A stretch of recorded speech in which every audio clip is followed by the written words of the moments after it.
A few months ago, on the Japanese Sonic X Shadow Generations website, we saw another slot appear under the character selection of Shadow Generations, which has caused many to believe we're getting a second playable character for that game.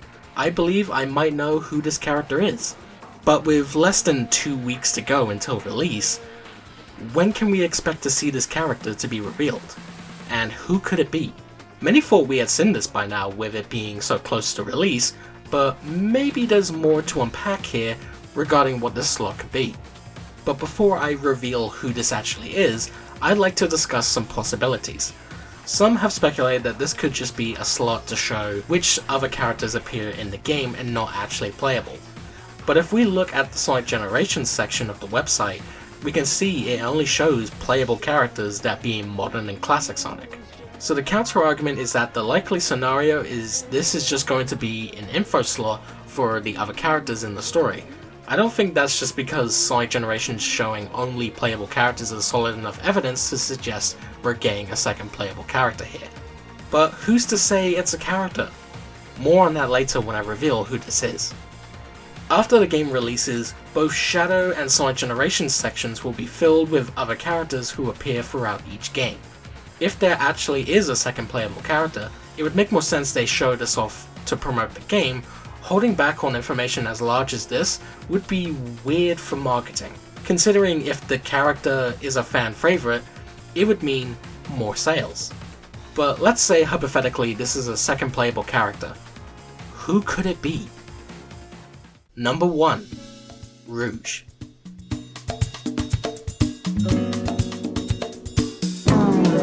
Rouge is an interesting choice because her playstyle in the past has been treasure hunting. Well, aside from the Sonic Dream Team actually, that changes things up. But in a mainline game, it's only been treasure hunting. So would that be the case in Shadow Generations? Personally, I don't think they'd go the extent of redesigning each level to suit her treasure hunting gameplay. And it's not the most well-liked style in the franchise. Ultimately, she could just clear the stage like Shadow does if she was playable. However, I don't really see a story element justifying her to be playable, so I don't think it could be Rouge. Number 2. Classic Shadow.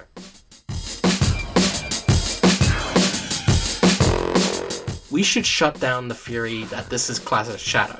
Classic characters only exist if they've appeared in classic Sonic games, and Shadow never has done, nor do I believe he ever should, as it would feel out of place. Number 3. Maria.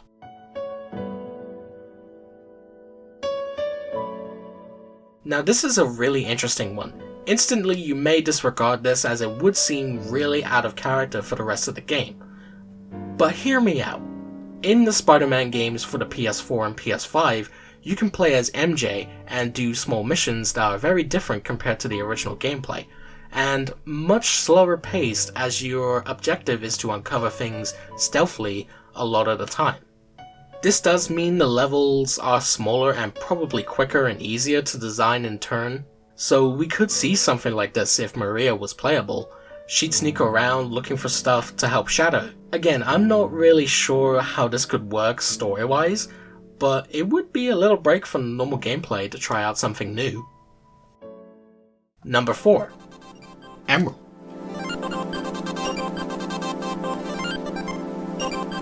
One of the most likely characters to play as, in my opinion, is Emerald.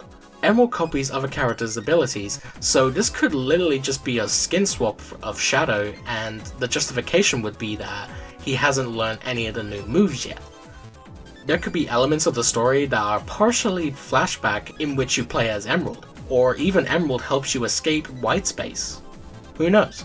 But I believe he would really fit in well and provide an alternative view of the story, a bit like how Shadow's DLC was in Sonic Forces.